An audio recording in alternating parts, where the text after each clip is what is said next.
नमस्कार, रण क्षेत्र देख रहे हैं आप। आपके साथ मैं हूं लावनी विनीत। रण क्षेत्र में आज बेहद खास मुद्दा हम आपके लिए लेकर आए हैं। एक ऐसा मुद्दा जो हमारे और आपके जीवन से जुड़ा हुआ है, एक ऐसा मुद्दा जो इंसानियत से जुड़ा हुआ है, एक ऐसा मुद्दा जो कई सवाल अपने आप में समेटे हुए है। आज रण क्षेत्र में कोई बहस नहीं होगी। आज रण क्षेत्र में एक आरोप है, एक चीख है और एक मौत का हिसाब है। आज का सवाल सीधा है, क्या नोएडा की सड़कों पर चलना अब जिंदगी नहीं किस्मत का जुआ बन चुका है?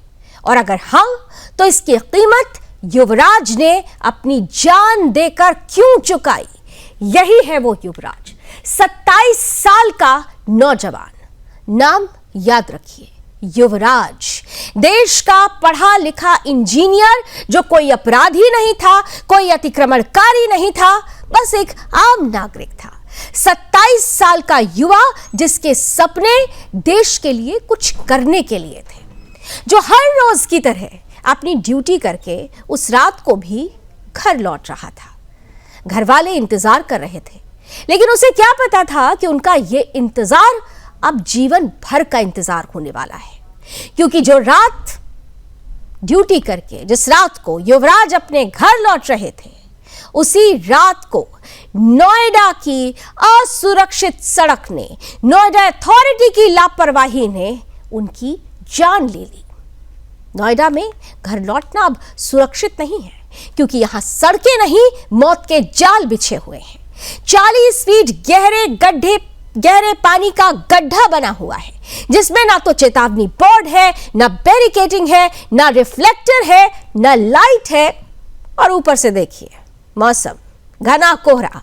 और इस घने कोहरे में इस तरीके की परिस्थितियों का पैदा होना जो युवराज की जान ले लेता है। सवाल यह है कि यह गड्ढा जिसमें युवराज की मौत हुई, यह पानी से भरा हुआ गड्ढा क्या युवराज के आने के बाद बना था, या यह पहले से था और सिस्टम आंखें मूंदे बैठा था?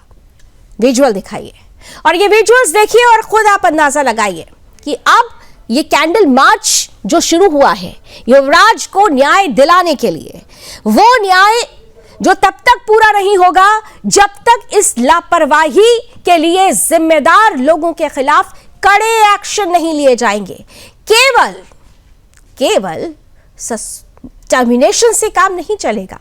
एक उदाहरण बनना होगा, एक उदाहरण प्रस्तुत करना होगा कि आगे से जो कोई भी लापरवाही करेगा उसका अंजाम क्या होगा। क्योंकि युवराज की मौत सिस्टम की वजह से हुई है। युवराज की कार गिरती है, लेकिन कहानी यही खत्म नहीं होती। सोचिए, युवराज जिंदा था। वो हिम्मत दिखाकर जब उसकी गाड़ी उस 40 फीट गहरे पानी के गड्ढे में गिरती है, तो वो हिम्मत नहीं हारता। वो बाहर निकलता है, कार की छत पर चढ़ता है और 2 घंटे तक, पूरे 2 घंटे तक मौत से लड़ता है। 2 घंटे मतलब 120 मिनट, 2 घंटे मतलब 7200 सेकेंड्स। क्या इतना वक्त किसी सिस्टम के लिए, एक जान को बचाने के लिए काफी नहीं है? लेकिन यहां तो सिस्टम सो रहा था। युवराज चिल्लाता रहा, वो हाथ हिलाता रहा, हाथ जोड़कर मदद की गुहार लगाता रहा, फोन करता है अपने पिता को, कहता है कि पापा मैं डूब रहा हूं, मुझे बचा लीजिए। और इधर सिस्टम क्या करता है? नोएडा अथॉरिटी के लोग गायब, पुलिस इंतजार करती है, फायर ब्रिगेड जोखिम गिनती है। तो इसलिए हम पूछेंगे आज उनसे जो इसके लिए जिम्मेदार है, क्या युवराज को बचाया नहीं जा सकता था? जवाब है कि हां, बिल्कुल बचाया जा सकता था, लेकिन बचाने की नीयत नहीं थी, क्योंकि यहां सिस्टम रिस्क नहीं लेता, सिर्फ बयान देता है। हम सवाल पूछते हैं नोएडा अथॉरिटी से कि यह गड्ढा किसकी जिम्मेदारी थी, मेंटेनेंस किसका था, इंस्पेक्शन रिपोर्ट कहां है, और अगर यह इलाका खतरनाक था तो इससे पहले से ही डेथ जोन घोषित क्यों नहीं किया गया था? आज हम सवाल पूछते हैं पुलिस से कि जब युवक जिंदा था तो रेस्क्यू को लीड करने वाला अफसर कहां था? क्या आपका काम सिर्फ भीड़ हटाना, रास्ते बनाना है? रिस्क लेकर जान बचाने का साहस कहां चला गया? सवाल आज हम पूछते हैं फायर ब्रिगेड से कि आपकी ट्रेनिंग किस लिए है?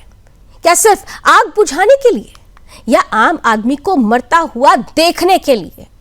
और सबसे तीखा सवाल यह कि अगर यही युवराज किसी मंत्री का बेटा होता, किसी अफसर का रिश्तेदार होता, तो क्या 2 घंटे में भी वो डूब जाता?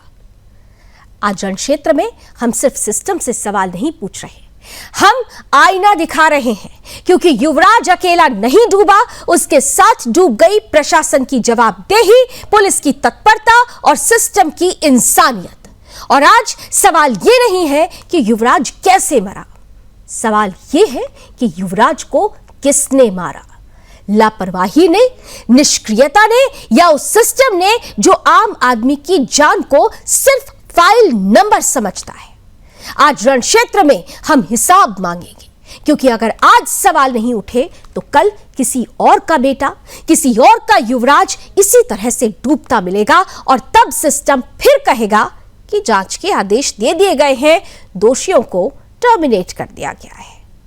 बड़े सवाल हैं, उन सवालों से आज हम उन सवालों का जवाब ढूंढने की कोशिश करेंगे रण क्षेत्र में। लेकिन उससे पहले देखिए, एक बेटा कैसे अपनी पिता की आंखों के सामने डूबकर मर गया, और वो लाचार पिता सिस्टम के सामने हाथ जोड़कर खड़े हार गया।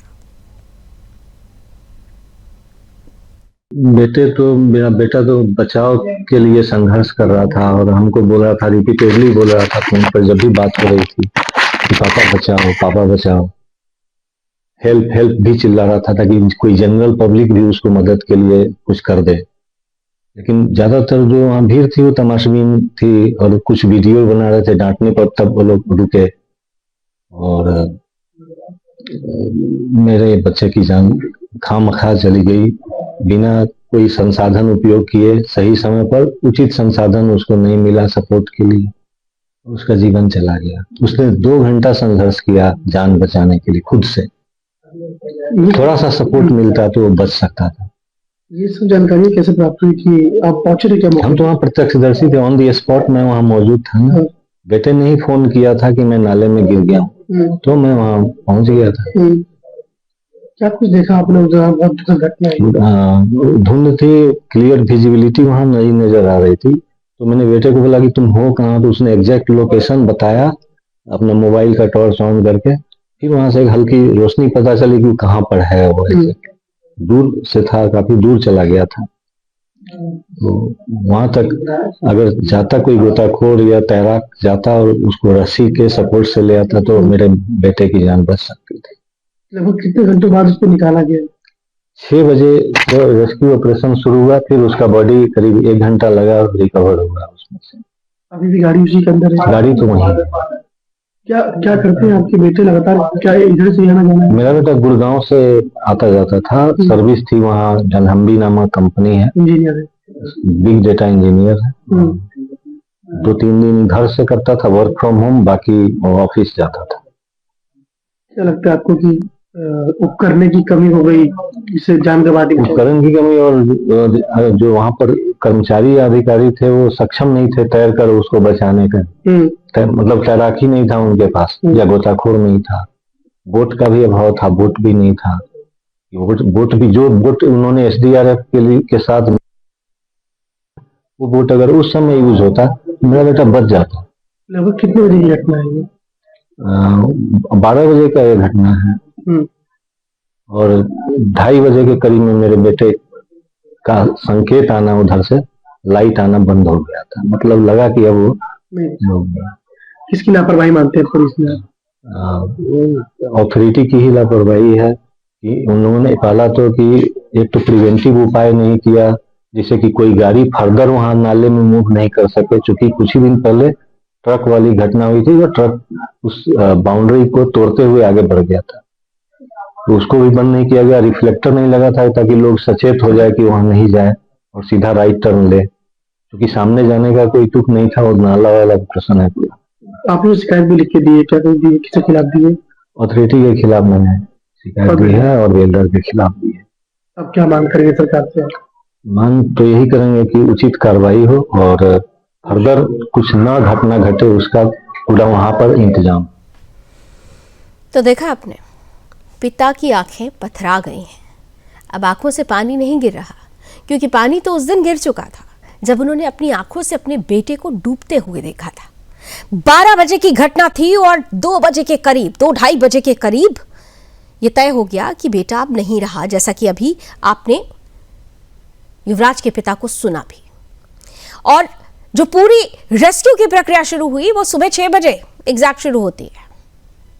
आप खुद सोचिए, नियत ही नहीं थी बचाने की, और नियत इसलिए नहीं थी क्योंकि नियत में तो लापरवाही आ चुकी है, और जब लापरवाही आती है तो यही होता है जो हमारे सामने है। अब क्योंकि इस पूरी खबर के सामने आने के बाद नोएडा अथॉरिटी पर सवाल खड़े हो रहे हैं, तो देखिए किस तरीके से लीपापोती की जा रही है।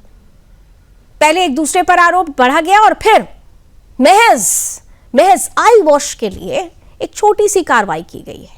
क्या कह रहे हैं नोएडा अथॉरिटी के ऑफिसर्स, एक बयान सुनाते हैं आपको।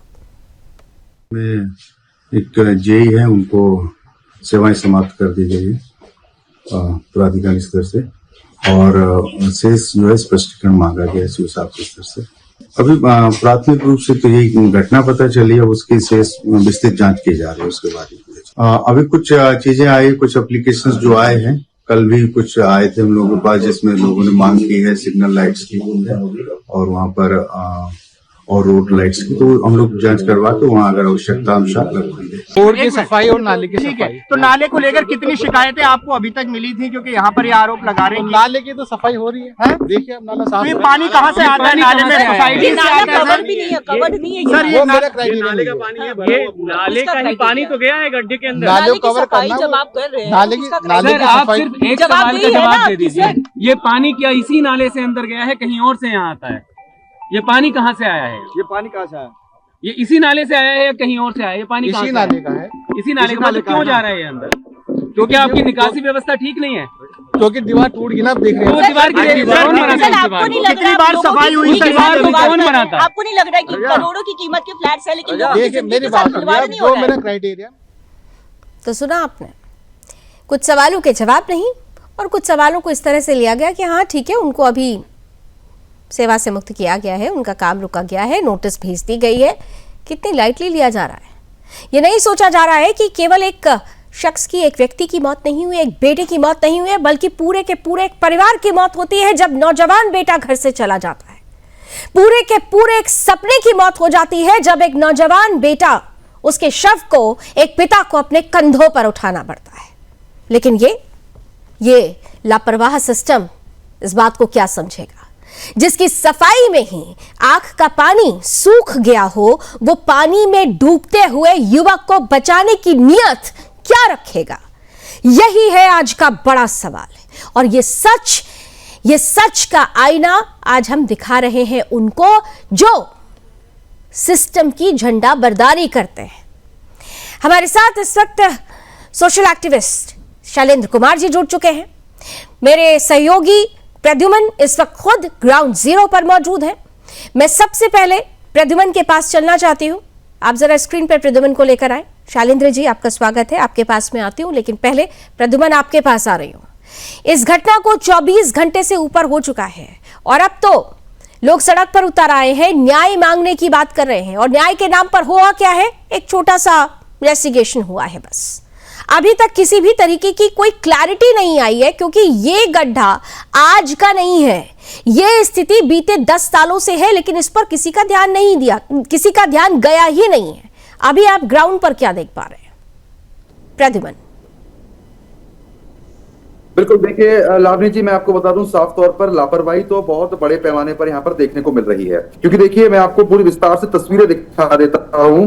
तस्वीरें देख के आपको ज्यादा समझ में आएगा, तब तक बेहतर समझ पाएंगे। ये रास्ता है जहां से युवराज आ रहे थे। देखिए, इस रास्ते से युवराज का आना था और जैसे ही वो उनको इस साइड मुड़ना था, ये टर्न सामने है और इस टर्न की तरफ युवराज जाते। लेकिन आपको ये बता दें कि Pradyuman, I am coming back to you. आपका विजुअल अभी हम तक नहीं रिसीव हो रहा है। हाँ ठीक है, प्लीज आप दोबारा आप बताएं। प्रद्युमन बताइए। जी प्रद्युमन बोलिए।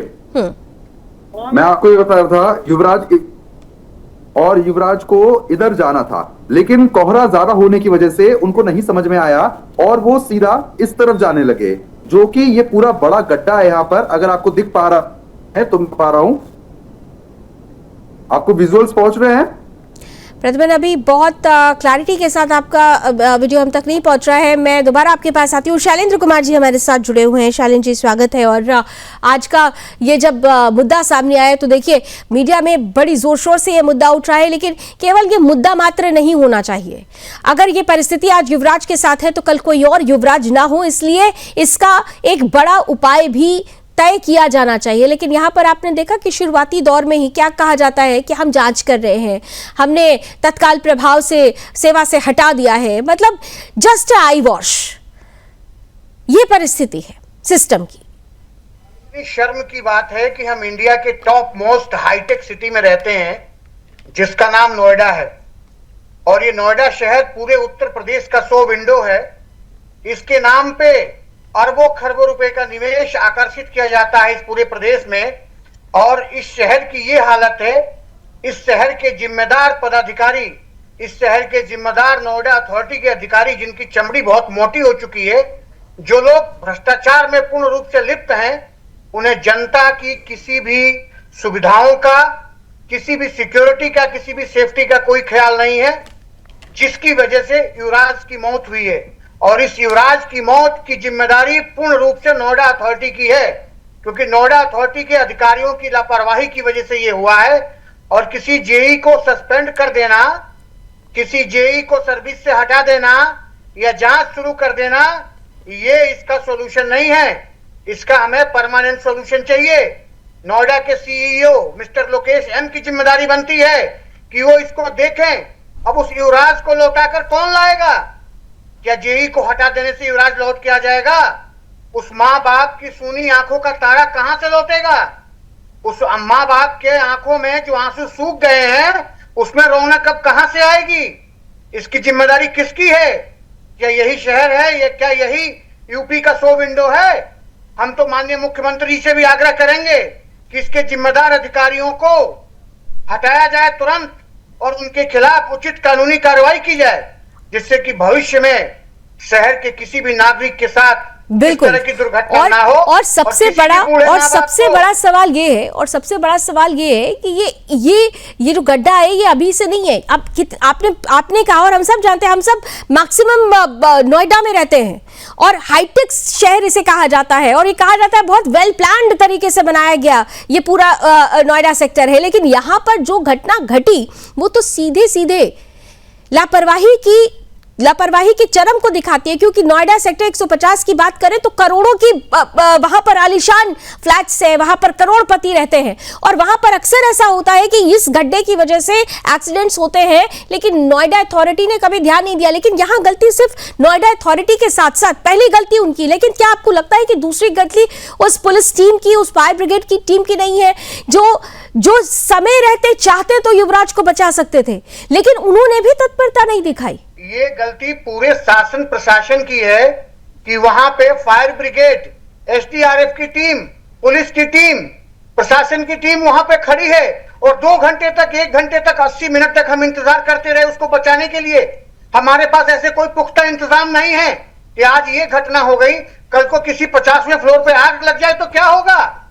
आज 30-40 फुट के गड्ढे में कोई बच्चा गिर गया है, युवराज गिर गया, उसको बचाने के लिए हमारे पास इंतजाम नहीं है, इंतजामात नहीं है, और हम अपने आप को कहते हैं कि हम शहर के टॉप मोस्ट हाईटेक सिटी में रहते हैं, हमारी व्यवस्थाएं इतनी मजबूत हैं, इसको हम 100 विंडो कहते हैं। 10-10 करोड़ इंतजाम है, बेचे जा रहे हैं। इंतजाम है या फिर इंतजाम नहीं है, या फिर नियत नहीं है, यह भी बड़ा सवाल है। प्रद्युमन, आपको मेरी आवाज अगर पहुंच रही हो तो अभी आपकी मौजूदगी उसी जगह पर है, और पूरी तरीके से लोग आक्रोशित भी है, द्रवित भी है, कैंडल मार्च निकाला जा रहा है, न्याय की बात हो रही है, लेकिन वहां पर अभी के हालात, क्योंकि जो ये गड्ढा बना हुआ है, जहां पर ये हादसा हुआ, ये कहा जा रहा है कि ये कभी कोई ताजा बना हुआ गड्ढा नहीं है, ये तो दशकों हो चुके हैं, इस तरफ किसी का ध्यान जाता ही नहीं और आए दिन एक्सीडेंट्स होते हैं।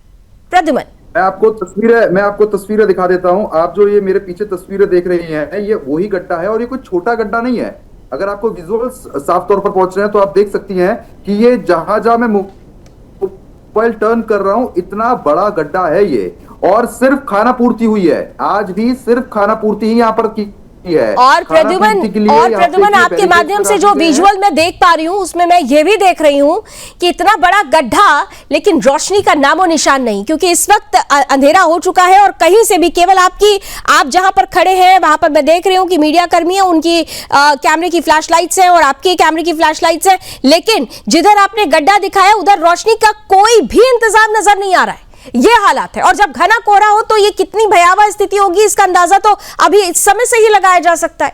प्रद्युमन,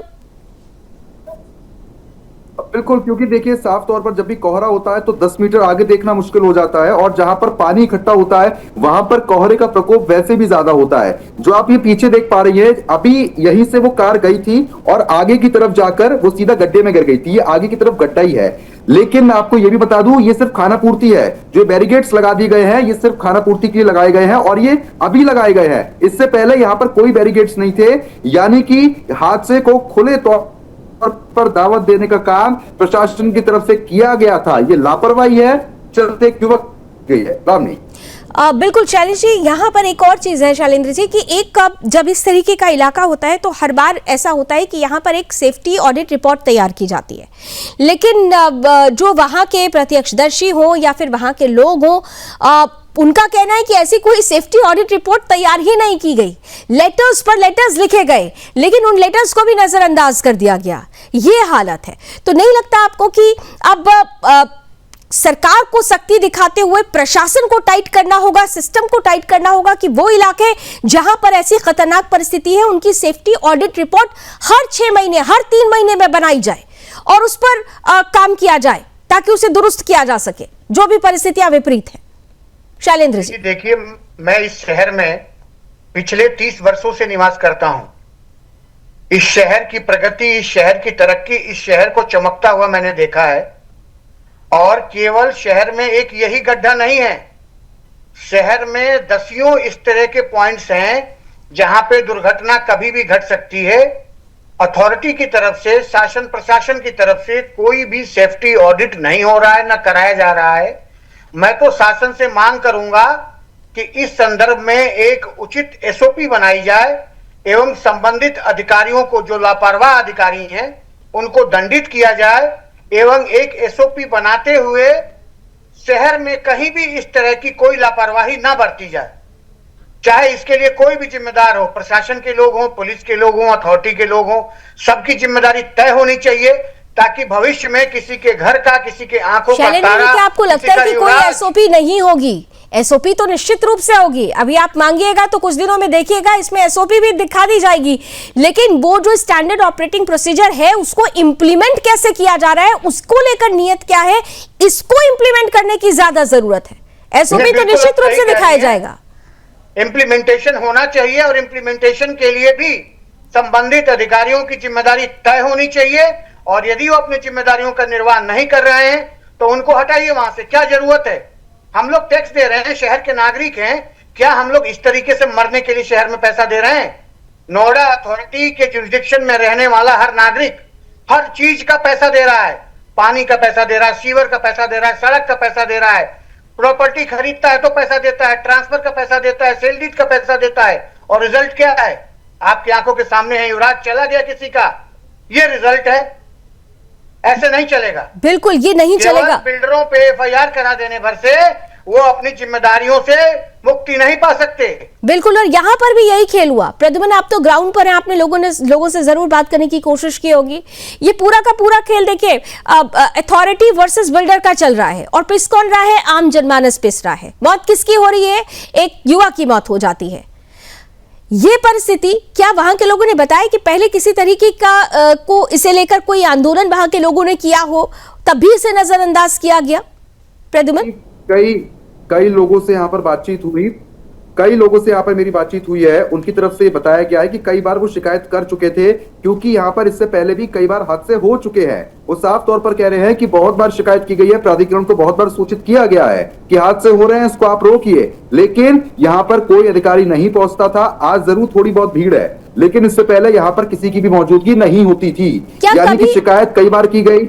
जी, क्या कभी आपने जानने की कोशिश की कि ये जो पूरा एरिया है, क्योंकि यहाँ पे बहुत सन्नाटा भी हो जाता है और सर्दियों में तो देखिए ना कोहरे की वजह से क्या हुआ, पुलिस की कोई बैरिकेडिंग तो आपने कहा कि अभी कोई नहीं थी, लेकिन वहां पर पुलिस ने कभी गश्ती दी रात के समय? कभी लोगों ने देखा कि पुलिस की गश्ती और वहां पर कोई जी पीसीआर वैन कभी कोई खड़ी होती हो? यहाँ पर जो एरिया है ये पूरा, यहाँ पर ज्यादातर सोसाइटीज है यहाँ पे, और ये पूरा एक तरीके से सुनसान एरिया है। यहाँ पर ना कोई दुकान है और आम जनमानस की मौजूदगी भी यहाँ पर ज्यादा होती नहीं है, क्योंकि जब हम मौजूद हैं यहाँ पर तो सिर्फ मीडिया कर्मी यहाँ पर मौजूद है, इसके अलावा और किसी की मौजूदगी है नहीं यहाँ पर। लेकिन जब ये हादसा हुआ है तो सिर्फ खाना बैरिकेड्स लगा दिए गए हैं, और अब भी दुर्भाग्य देखिए आप, अब भी इस वक्त भी यहाँ पर कोई पुलिस की मौजूदगी नहीं है, एक भी पुलिस की वैन यहाँ पर मौजूद नहीं है।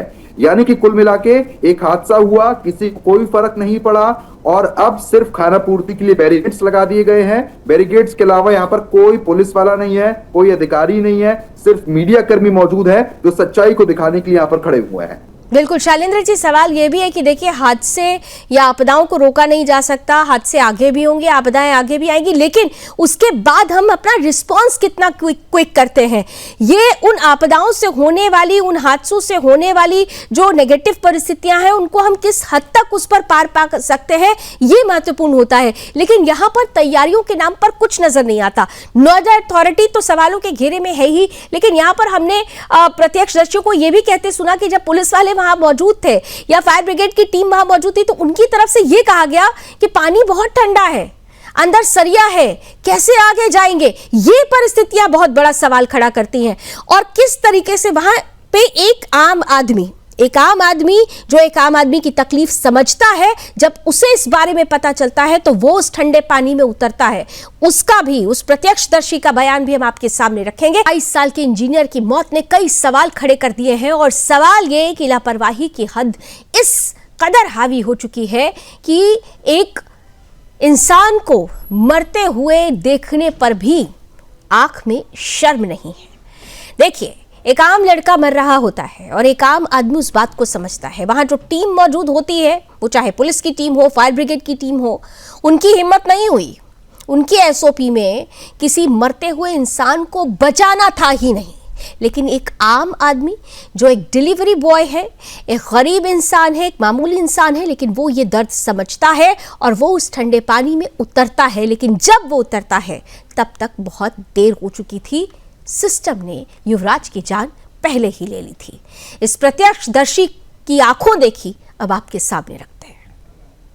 उस दिन रात को 12 बजे की घटना है, लेकिन मैं ऑर्डर लेके गया था 1:40 पे।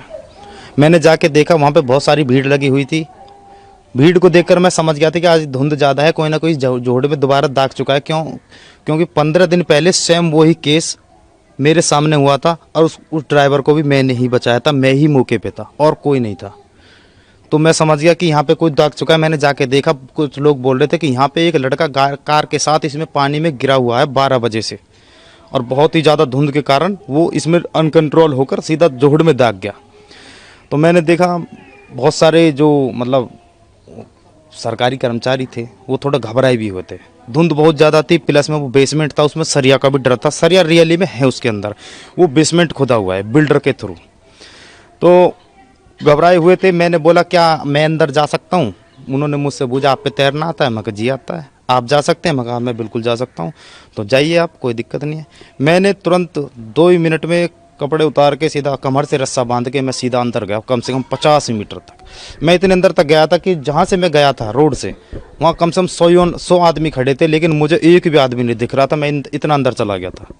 जाके मैं वो मुझे दूर से टॉर्च का इशारे से बता रहे थे कि आपको कार इधर ढूंढनी है, इधर ढूंढनी है, आप इधर देखो, लास्ट टाइम वो लड़का यहाँ पे डूबा है। क्यों? मेरे जाने से 10 मिनट पहले वो लड़का डूबा है। वो लड़का 1.5 घंटा फंसा रहा, 1.5 घंटा उसने बचने की गुहार लगाई है फ़ोन की टॉर्च जला जला के कि मुझे बचा लो प्लीज़, हेल्प, ये वगैरह। उसने पानी में गिरने के बाद अपने पिताजी से कॉल भी किया कि पापा मैं जोड़ में गिर चुका हूँ, मैं कहीं जोड़ में गिर चुका हूँ, प्लीज़ मुझे बचा लीजिए, हेल्प कीजिए। ठीक है जी। पुलिस प्रशासन मौके पे ही पहुंच गए थे, बहुत जल्द पहुंच गए थे। तैरना पुलिस वाले कुछ बुजुर्ग अवस्था में थे, जिनकी एज मैं बता सकता हूं आपको 50 प्लस थी। जो नौजवान थे वो खुद नहीं दाग पा रहे थे, क्यों? उस दिन माइनस टेम्परेचर था, बहुत ही ज़्यादा ठंड थी, उसके कारण प्लस में उन पर तैरना नहीं आता था। उन्होंने तुरंत फायर ब्रिगेड पे कॉल की, 20 मिनट बाद ही फायर ब्रिगेड पहुंच जाती है।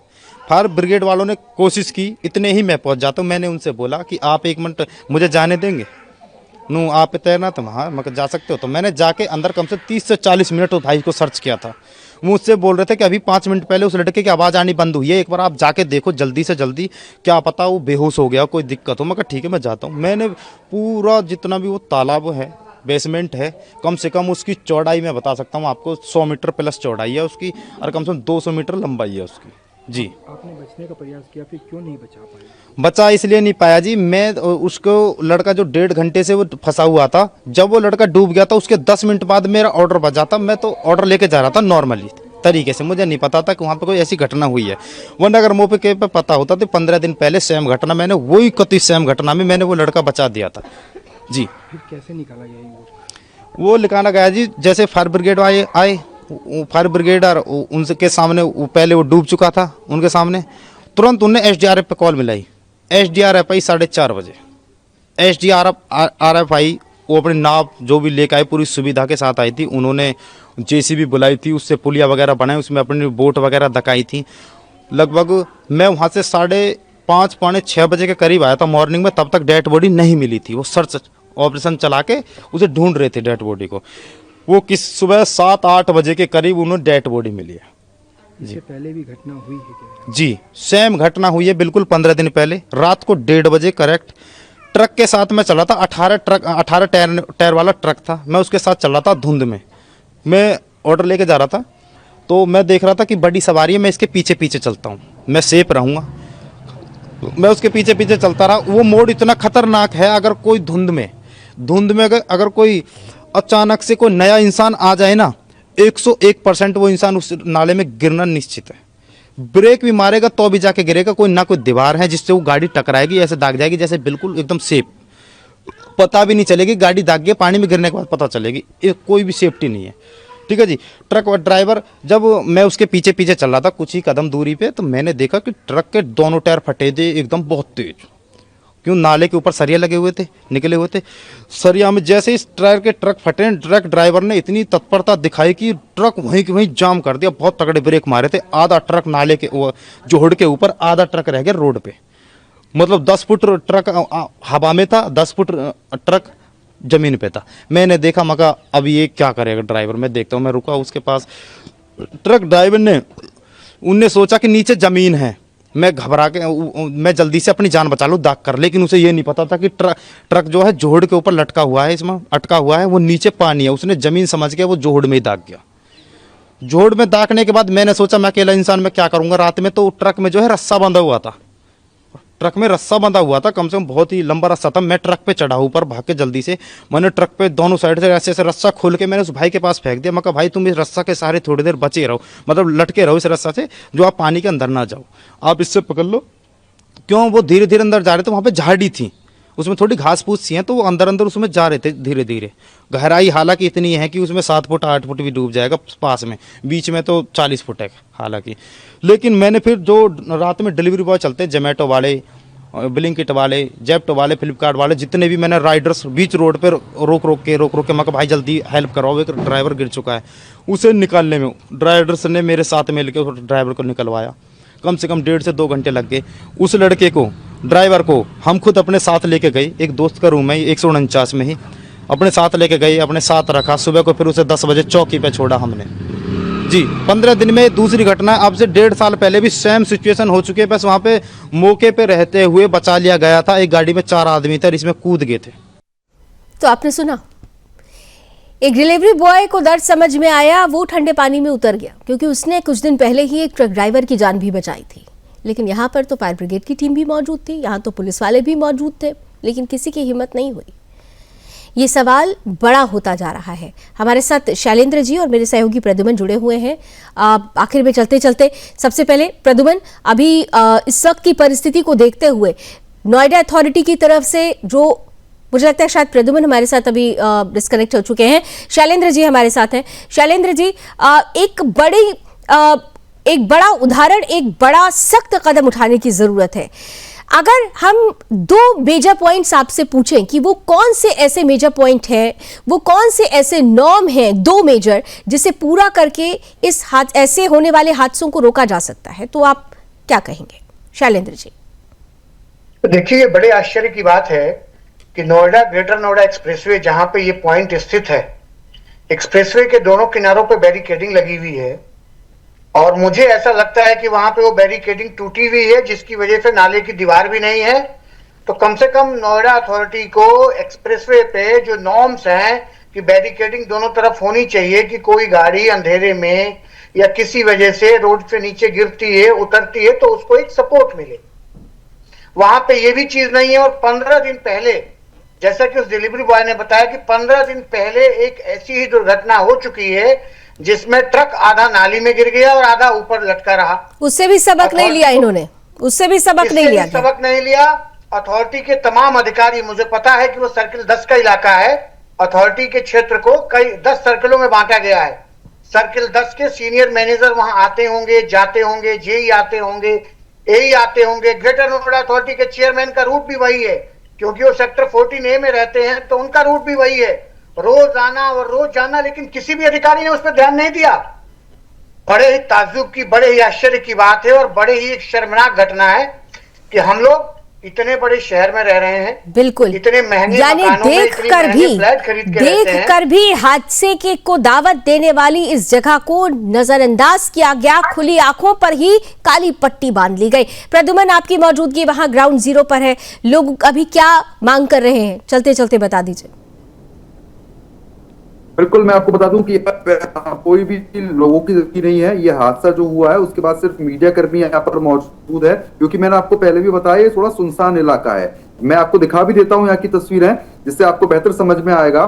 देखिए, ये पूरा इलाका जो है साफ तौर पर सुनसान है, ना यहाँ पर ज्यादा लाइट है, ना यहाँ पर कोई भी व्यवस्था की गई है। और ये देखिए, पूरा सुनसान इलाका है ये, यहाँ पर पानी ही पानी भरा है। जहाँ पर अब मैं आपको पूरी फुटेज दिखा रहा हूँ, ये यहाँ पर बिल्कुल, और प्रद्युमन अंधेरा ज्यादा दिखाई दे रहा है। और ये अंधेरा दरअसल उन लापरवाह अधिकारियों की बुद्धि और आंखों पर भी छाया हुआ है, जिनकी लापरवाही की वजह से युवराज आज इस दुनिया में नहीं है। हम उम्मीद करते हैं कि ये अब आखिरी हादसा होगा। इस हादसे से सबक लेकर कोई बड़ा कदम जरूर उठाया जाएगा और लापरवाहियों के खिलाफ, लापरवाही दोषियों के खिलाफ, जो इसके लिए जिम्मेदार अधिकारी हैं, जो जिम्मेदार लोग हैं, उनके खिलाफ सख्त एक्शन भी लिया जाएगा।